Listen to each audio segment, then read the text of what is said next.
Esse daqui é o Bidu. E esse tipo de cachorro que a gente fala que é um cachorrinho de dentro de casa, lá na ancestralidade, muito antigamente, ele já foi um lobo bem selvagem. E hoje em dia é um bichinho que não faz mal para ninguém.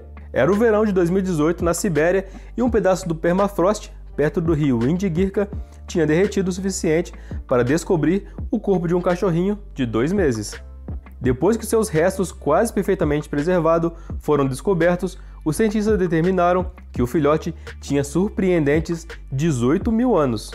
O animal congelado foi apelidado de Dogor, que é uma palavra que significa amigo na língua local, mas também é um jogo inteligente de palavras no inglês, que se separar fica cachorro ou, enfatizando que eles não sabiam se aquele animal realmente era um cachorro ou alguma espécie anterior. Apesar de sua idade, ele ainda tinha a maior parte de sua pele, dentes e até seu nariz estava muito bem preservado. Mas mesmo que eles estivessem em boas condições para um filhote de quase 20 mil anos, os cientistas não foram capazes de confirmar a que espécie ele pertencia. Era um cachorro ou era um lobo? Ou algo ali no meio, como uma espécie de transição? Meu nome é Diego e hoje nós vamos falar de ciência.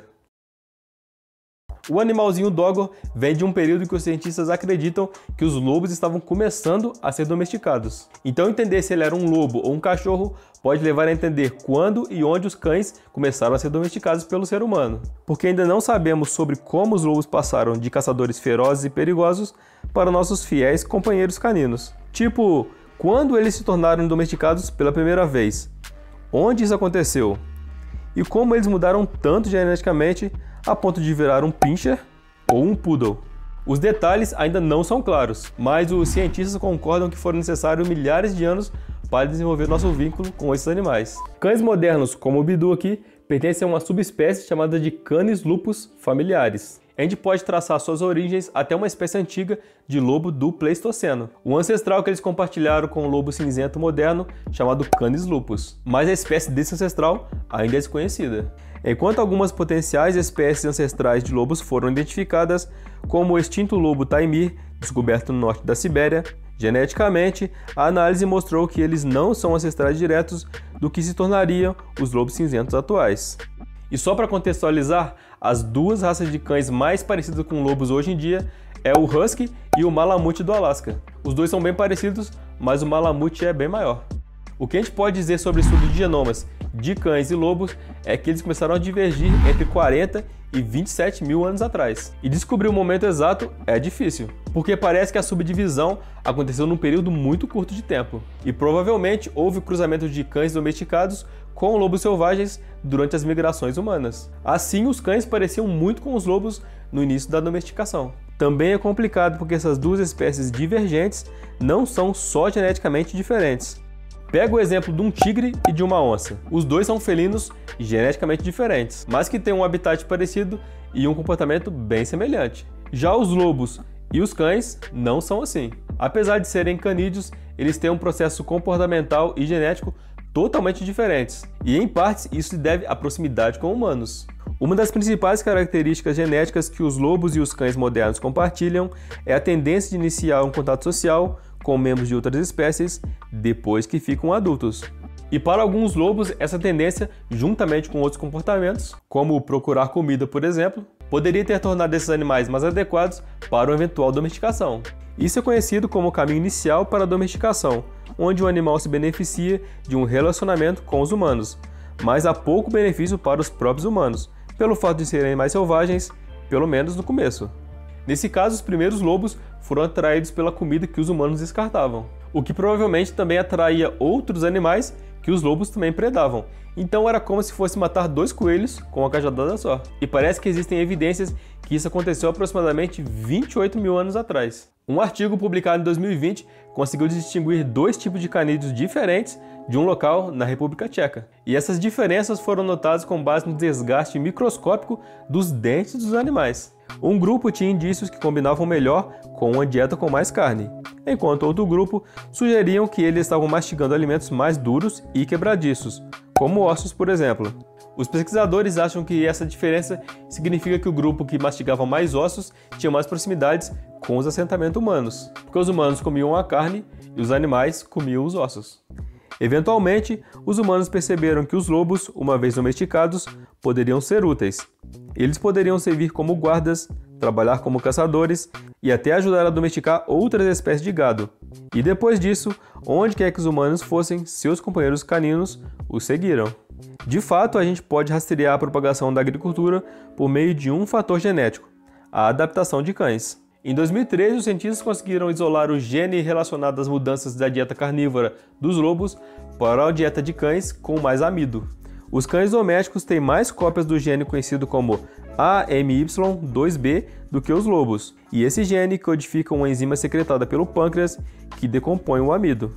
Um aumento no consumo de amido pelas pessoas geralmente é associado à agricultura, como o cultivo de trigo e arroz. E os cães domesticados que viviam nos assentamentos humanos acabavam se alimentando da mesma comida do que os humanos. Junto com as dificuldades em descobrir quando os cães foram domesticados, há também um debate sobre se isso aconteceu uma ou mais de uma vez.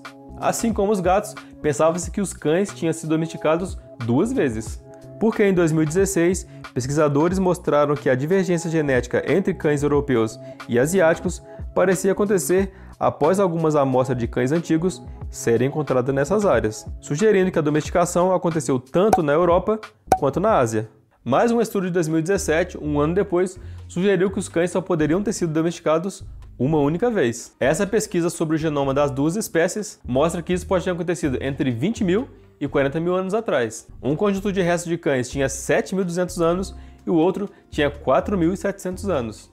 E comparando com os lobos e cães modernos, os cientistas conseguiram descobrir que ambos tinham entre 70% e 80% de ascendência europeia dentro da sua composição genética. E esse estudo encontrou uma data muito mais antiga do que a divergência genética entre cães europeus e cães asiáticos do que o estudo de 2016, sugerindo que a domesticação aconteceu apenas uma vez. Então parece que tinha só uma linha contínua de domesticação ao invés de 2. E nesse processo de domesticação, parece que os humanos não demoraram muito para se pegar aos animais. E podemos ver esse vínculo até nos registros arqueológicos de sepultamentos. Em toda a Europa, Ásia, África e América do Norte, enterros de cães podem ser encontrados no finalzinho da época do Pleistoceno, que vai de mais ou menos 1,8 milhão de anos até 10 mil anos atrás, e na época do Holoceno, que é de 10 mil anos para cá.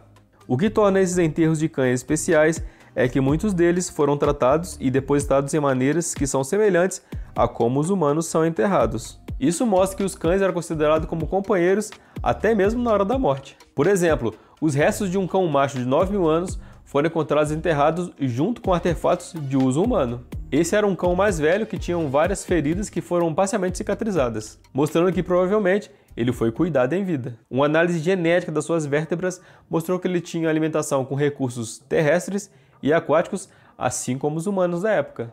Isso pode significar que esses cães e humanos viviam próximos, compartilhando até mesmo a comida. Também tinha os enterros mistos, onde os cães eram enterrados juntos com os humanos. Na verdade, o enterro de cachorro mais antigo já conhecido ocorreu há 16 mil anos atrás, lá nos territórios da Alemanha. E esse cãozinho foi encontrado ao lado de 2 humanos. E infelizmente eu não achei nenhuma imagem para mostrar para vocês sobre isso. Os cães também foram enterrados ao lado de seus humanos no Egito, onde eram frequentemente usados na caça e na guarda. Esse pode ter sido o caso de um cachorro mumificado encontrado em uma tumba no Vale dos Reis, que pode ter sido um cão de caça favorito de um dos governantes enterrado nas proximidades. Ao longo de milhares de anos, a domesticação criou mudanças físicas e genéticas nos cães. Enquanto muitos cães primitivos pareciam bastante semelhantes entre si, novas raças foram desenvolvidas para atender a uma variedade e necessidade humanas. E as cores e texturas de pelagem tornaram-se mais diversas. Muitas dessas mudanças podem ser atribuídas ao cruzamento e à hibridização entre as populações de cães, enquanto os humanos se moviam pelo planeta com seus cachorros e encontravam no caminho outros grupos de canídeos. Existem hoje centenas de raças de cães, e a maioria delas não é tão antiga assim. Elas surgiram por causa da introdução da exposição de cães durante a Era Vitoriana na Grã-Bretanha.